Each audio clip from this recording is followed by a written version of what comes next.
Hey everyone, Mike from AI Technology and Design, back here with you for another day in our 30 Days of Technology series. We have been all over the place these last few weeks, and we've talked about all sorts of cool technology for the home, and most of it has been hardware based, although most of it's also been driven by software on the back end. This is software we're going to talk about that will impact the performance and quality of the hardware in your home. So we're going back to my roots and talking all about music streaming, specifically Apple Music.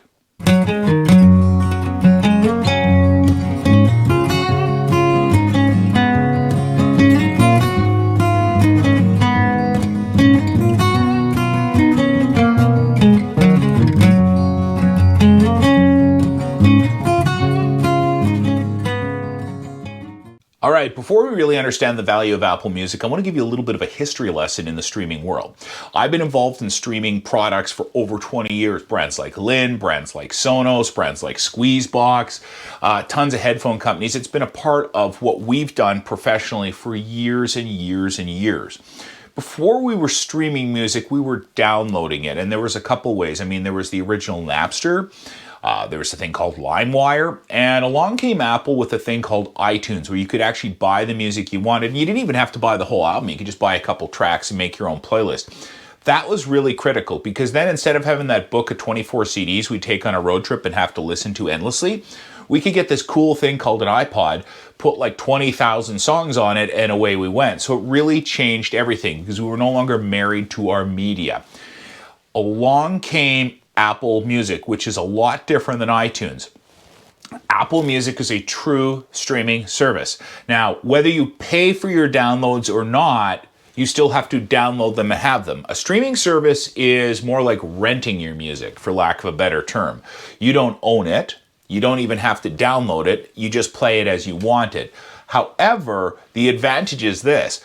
The iPod had a storage capacity, and when it exceeded that capacity, you couldn't add any more music. In the streaming world, you don't need to have a lot of storage. You just need the ability to play back the music. So it's a lot more flexible, because for a monthly fee, you literally get every song in the entire world. Now, the world we live in now has come a long way.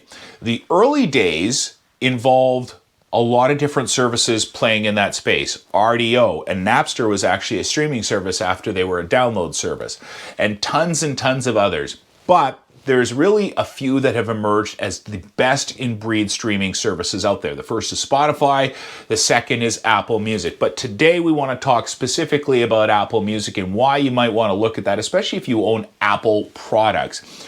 But I just wanted to give you a bit of a rundown of how we got to where we are today. In my day-to-day discussions, I have a lot of conversations with people about how they like to enjoy music. And you'd be surprised how many people are holdouts and haven't really embraced the streaming world. I get this all the time. I can just play my music through YouTube. You can when you're at home, but you don't have the same advantages as you do with a streaming service. You can't make playlists. You can't send those playlists to other people. And YouTube's a video service. It's not great for putting on your phone when you're walking around or just making a mix while you're doing work around the house. And finally, and this is the big one for those of us in the audio world, the sound quality through YouTube is compressed, which means you're not hearing all the information. You're not hearing what the artist wanted you to hear. And we've talked about this for years, something called true to artist intent. How does it sound to them? Not how does it sound to us on our crappy streaming or their cheap headphones. How does it sound to them? Because that's what we should be striving for, getting that experience as they intended us to get it. So the nice thing about a streaming service, and it doesn't matter which one you use, is there are variable quality rates, whereas with YouTube, there's not variable quality rates, because whoever uploaded that video could have uploaded it at high quality, they could have uploaded it at poor quality, so there's no consistency whatsoever. And like I said, using a video service for streaming music seems like an awful big waste of resources to me. I vividly remember walking into a very high-end audio store in Vancouver and talking about accessories for the iPod. And the owner of that store, who was a nice guy but a dinosaur, looked at me and said, "There's no way people are going to listen to that. It's tinny, it's compressed, and it's terrible." And he was right. The early MP3s weren't that great. We didn't really understand sound quality in those days. And when you went from CD quality to MP3, there was a huge difference. Now, as time has gone on, we've learned to live with it. We've learned to accept it, and the bar has been significantly lowered. What I like about streaming services is that we can raise the bar on our expectations of quality while still making it easy, and that's the real advantage. Because let's think about it. CDs may sound great, but they're not really technically feasible for a lot of people, and that's if you even have CDs anymore. So here's the thing.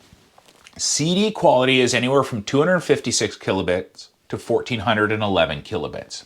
It's a pretty broad spectrum. So even when I start going on about listening in CD quality, that could be any number of things. I have some CDs from Columbia House from like the 1990s, which I still owe them that penny for as well. But nonetheless, they were not recorded at as high a rate as the artists that were recording on Sony and BMG and some of the other artists that were very popular in the time. So even the idea of sound quality is kind of a moving target. Now, what I like about a lot of the streaming services out there is they're streaming at 320 kilobits to start, which is acceptable. It's not good, it's not great, but it's acceptable. But it's not tinny and compressed compared to the old MP3s. So it's a huge advantage, whether you're listening in the car, whether you're listening to your Google or Apple or Amazon smart speakers, or you have Sonos, or you're using even higher end equipment. It's a decent quality experience, and it's certainly an easy to navigate experience. But here's where it gets really great. Some of the services let you actually choose the sound quality you're gonna listen to. So there are dedicated services like Tidal that stream always at a lossless level. That's at that super high quality, high threshold streaming. However, that's a lot more money a month. And if you're already an Apple client and you're already paying for their subscription service, I pay like $30-something a month and I get everything I could ever want from Apple. I'm not going to pay another $20 a month for high-res audio. And as an added bonus, I can change the settings on my phone, on my computer, on my laptop, whatever, and I can actually stream 1411 lossless quality. And if you want to compare listening to the way you're used to listening versus lossless, the best I can say is imagine someone putting a blanket over a speaker and listening like that. And then imagine someone lifting that blanket off. How much more clear is the sound going to be? Well, switching to lossless is like taking a blanket off any speaker in your home. It's going to be a huge difference. You're getting 4 times the sound quality, 4 times the information, four times the details.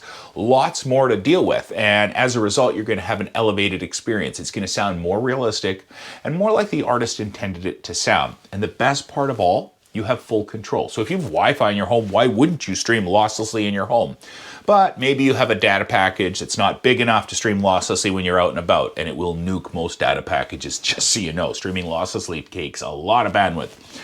You can still download tracks in high quality or lossless if you have the space on your phone, or you can stream using your cellular data at 320 kilobits. So either way, you're guaranteed a minimum high quality experience, but the option to go even higher is there as well.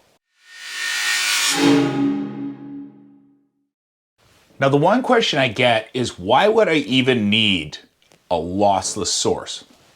Maybe you're just using $60 Amazon smart speakers, or maybe you're just using a $250 Sonos One. It doesn't really matter. Or maybe you're using a $50,000 sound system in your home and you don't feel like flipping records. It's okay. All of those things I described will be instantly improved by a better sound quality. I've spent my entire career with a mentality when it comes to sound that is source first. You start with the source and you build around it. This allows you to have that very same principle when you're thinking about your home system. So in my home system, I have a very high-end system in my living room with Bowers & Wilkins speakers, Parasound amplifiers, really good stuff. And I've run out the back of my Mac into a DAC, which is a digital analog converter, into my stereo. And you want to know what? Other than the hisses and the pops, it's pretty hard to tell what's hi-fi through a record and what's hi-fi through Apple Music. So it does really matter. And even with a $60 speaker, hey, if you can stream for the same price, losslessly, and have more information, it's gonna sound that much better. It's gonna allow the speaker to do what it's supposed to do and really improve the experience as well. So wherever, whenever possible, definitely look for lossless audio. You'll be able to hear the difference and you'll be more engaged with your music while you're doing it as well. So if we're going to talk about Apple Music versus other streaming services, we really have to break this down into two separate categories or subheadings. The first is the Apple ecosystem, and we'll talk about that in a couple minutes. And the second is Apple Music versus other streaming services. So if we're going to talk about Apple Music versus other streaming services, don't get me wrong, there are some phenomenal streaming services out there. But why do I like Apple? Well, it's slick, like the rest of the Apple experience. It's easy to use, like the rest of the Apple experience. And if you already know how to use Apple products, the learning curve with this is really, really small. But the bigger advantage to me is the fact that it works so well with the whole Apple ecosystem. So I'm going to give you some scenarios. I listen to Apple Music in my big theater room through my Apple TV. I listen to Apple Music through my Sonos speakers. Some of my kids have Alexa speakers and have Apple Music playing through there. And I have Apple Music playing through a Mac, playing through my high-end audio system, and in between I have something called a digital analog converter, or a DAC, and it sounds phenomenal. The whole point is this: I have a monthly subscription fee that I pay for all my Apple stuff. So if I'm already paying for that, it's already included, why wouldn't I use it? And the fact that it works much easier with the Apple ecosystem than other products is an added bonus as well. So that's really what I'd be looking at. A, how does it stack up to some of the other streaming services out there? And the answer is it really does a good job. And two, if I'm in the Apple ecosystem, why wouldn't I choose compatible products? It's even easier to get to my music, and I can control the quality level that much more.